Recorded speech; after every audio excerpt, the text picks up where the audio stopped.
Madame, monsieur, bonsoir. Le feu en plein centre-ville à Genève cet après-midi a fait un mort et 27 personnes intoxiquées, dont 12 sont encore hospitalisées. Ce gros incendie s'est déclaré dans les galeries marchandes, exactement au numéro 42 de la rue du Rhône. Très rapidement, le quartier a été entièrement bouclé. Raphaël Ellig, Bernard Migy.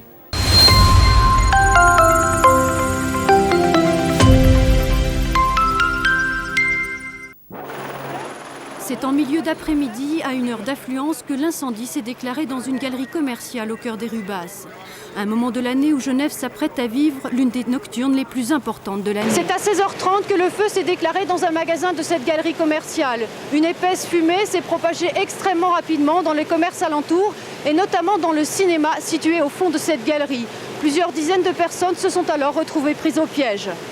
Les pompiers sont intervenus rapidement pour évacuer une vingtaine de personnes bloquées par la fumée.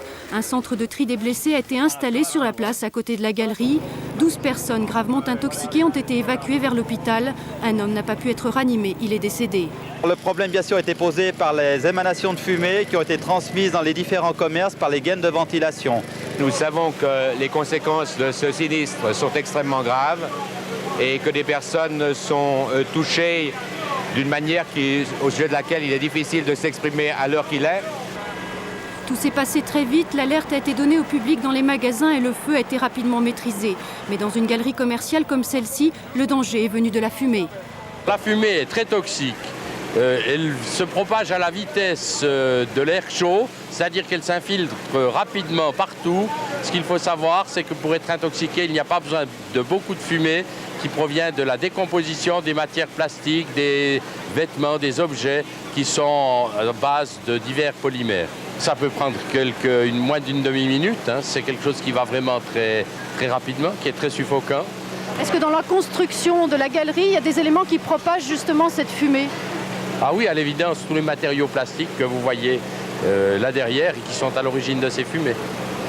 Ce soir, le bilan humain s'élève déjà à un mort et 27 blessés. Quant aux dégâts matériels, ils sont considérables, mais il est encore trop tôt pour les chiffrer. La situation rentre donc lentement dans l'ordre en centre-ville à Genève.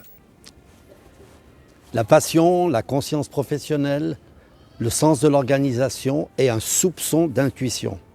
Au Grand Passage, tout semblait réuni pour que l'incendie du 15 décembre 1995, il y a 30 ans, tourne au désastre et avec lui, la confiance accordée à mon rôle de responsable de la sûreté. Retour en arrière. Le groupe Jelmoli cède son secteur magasin à Globus cette année-là, en 1995, soit le 15 novembre. Mais la gestion de Jelmoli, Grand Passage, à Globus, se fera progressivement jusqu'en août 1996. De grands travaux seront engagés au 4e, au 5e, au 6e et au 7e étage du 48 et 50 rue du Rhône par Jelmoli. Dans le même temps, le responsable incendie et évacuation part à la retraite. La transition, les travaux, les rivalités internes créent un flou total. Chacun veut reprendre le secteur, mais personne n'assume clairement la mission. On me demande alors de reporter l'exercice officiel d'évacuation prévu à l'automne, à l'année suivante, en raison de la complexité des travaux aux étages supérieurs. Cette demande vient de l'architecte. Mais quelque chose en moi refuse. La passion, la conscience professionnelle et peut-être une intuition que je ne comprendrai que plus tard. Parlons maintenant du combat préalable. Je me mets à dos plusieurs responsables techniques. Je force la discussion avec ma hiérarchie. Ma position est claire. L'incendie et l'évacuation doivent relever du responsable de la sûreté et sécurité du magasin.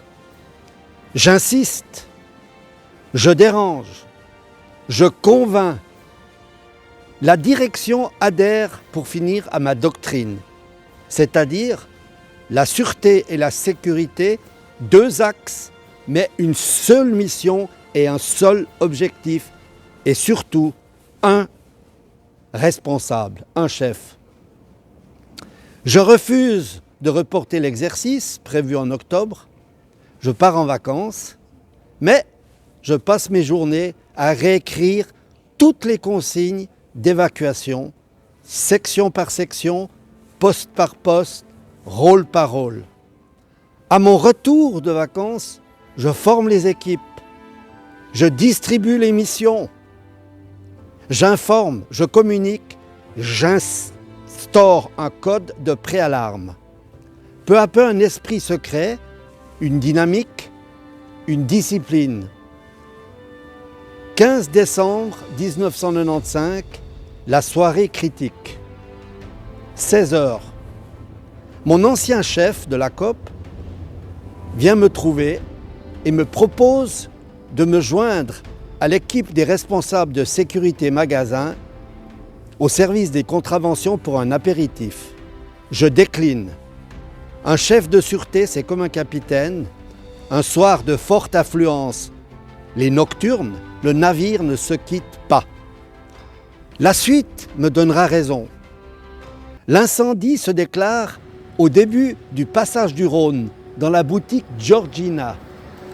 La vendeuse panique lorsqu'elle comprend que l'odeur du brûlé provenant de la cabine d'essayage est due à la moquette collée sur les cloisons, encore en combustion, couvante, après le dévissage progressif d'un spot d'éclairage. En ouvrant la porte, l'apport d'oxygène déclenche l'incendie proprement dit. Surprise, elle crie, s'enfuit et laisse la porte de la boutique ouverte. Les faux plafonds s'enflamment. Le feu court à travers le passage du Rhône, en direction du passage Malbuisson et du Grand Passage. Globus n'y est installé que depuis un mois. La fumée se répand rapidement dans tout le secteur. Les flammes sont stoppées à l'entrée Malbuisson du grand magasin grâce au système d'extinction automatique. Mais la véritable menace arrive autrement. C'est-à-dire un nuage de fumée dense, noire, toxique, envahit les lieux, monte vers l'ABM, descend jusqu'au cinéma ABC en pleine projection et la fumée s'engouffre par l'entrée du Grand Passage par la porte Malbuisson. Le tableau d'alarme s'active, les bips de l'équipe incendie retentissent, les zones défilent sur le grand tableau au rez-de-chaussée. Je téléphone à l'huissier, je me trouve dans mon bureau. Il me dit « c'est de la folie ». Toutes les lampes des détecteurs du grand tableau s'allument les unes après les autres. Je descends les étages 4 à 4, je vois la fumée côté Malbuisson. Je me précipite à la loge de l'huissier, je vois le tableau, effectivement, avec toutes ces lumières qui s'enclenchent, ce sont les détecteurs de fumée. Je donne l'ordre de déclencher l'évacuation. Mais le message est couvert par le bruit assourdissant de la cloche du sprinkler. Je pense que le message ne s'est pas enclenché. Impossible de s'entendre, je m'enferme dans la loge, je prends le micro principal prioritaire et avec ma propre voix, j'ordonne calmement l'évacuation du magasin par les sorties de secours les plus proches, calmement, sans précipitation. Le personnel reconnaît ma voix, légèrement chevrotante, je dois l'avouer. Il comprend que l'heure n'est plus à l'exercice, le danger est réel. Je tente une action. Oui, une folie. Je me dirige vers la porte Malbuisson dans l'espoir de la fermer. Quelle idée! Quelques pas seulement, la chaleur, la fumée, l'irritation brutale dans mes poumons, mon corps me dit d'arrêter. Je recule parce que survivre est aussi une responsabilité. Pendant ce temps, tout ce qui a été répété, organisé, structuré, discipliné, s'enclenche et se met en place. L'évacuation du Grand Passage est un succès total, sans panique, sans blessés, avec efficacité. Après l'incendie, après cet événement, il y eut la vente de liquidation et avec elle une véritable folie dans les rues basses de Genève. Anticipant l'afflux massif de personnes, j'avais mis en place un dispositif de gestion de foule. Des couloirs avec des vauban organisés en quinconce, avec des groupes d'environ 25 personnes par paquet, excusez-moi du terme, sur une longueur de 50 à 60 mètres. Ce dispositif permettait de ralentir et de canaliser et surtout d'éviter les effets de masse incontrôlés. Mais à mon sens, il aurait fallu aller beaucoup plus loin sur la place du Mollard afin de diluer la foule bien en amont et de préserver la fluidité des axes principaux sur la rue de la Confédération. Cette proposition n'a pas été retenue dans un premier temps.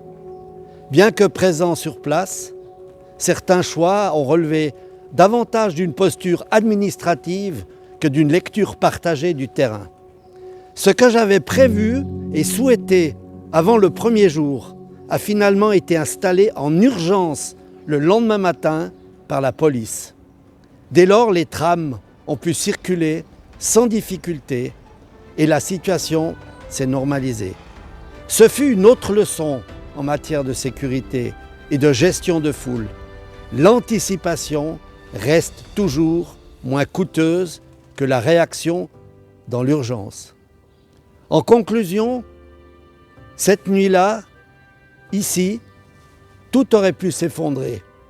Un système mal attribué, des travaux partout, un exercice reporté, des rivalités internes.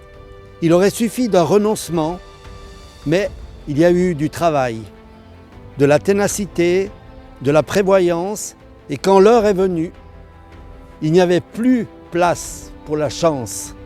Il y avait un personnel prêt, une organisation solide et une voix, celle d'un responsable qui, ce soir-là, a tenu son poste comme capitaine sur son navire.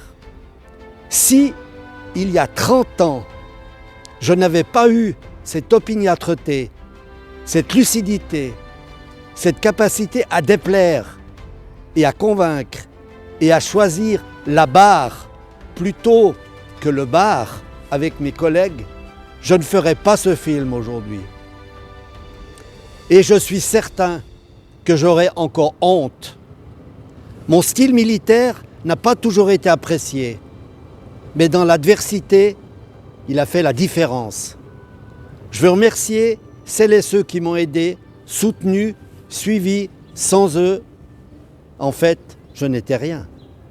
Je remercie aussi la direction de l'époque, M. Roland, qui m'a accordé sa confiance et compris ma manière de fonctionner, qui est souvent assez particulière, je dois l'avouer. J'aimerais maintenant rendre un hommage et parler de prévention. Une pensée pour les proches et les enfants de l'homme qui est décédé au passage du Rhône, dans le sas de la banque voisine.